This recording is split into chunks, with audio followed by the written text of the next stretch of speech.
जय जिजाऊ जय शिवराय बांधवांनो, सर्व शिवभक्तांना शिवजयंतीच्या हार्दिक हार्दिक शुभेच्छा. काल मनोजदादा जरांगे पाटलांनी मीडियासमोर त्या खरकट्यावरती आरोप केले होते की नागपूरची एक महिला माझ्याकडे आली होती आणि त्या खरकट्यानं त्या महिलेला फसवलेलं आहे.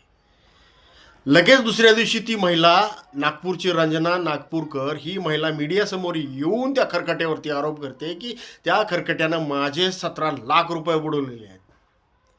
या 17 लाख रुपयासाठी माझ्या पतीने आत्महत्या केलेली आहे.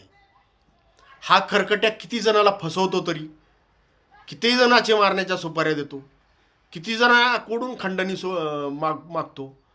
अरे कुठे फेडशील हे पाप.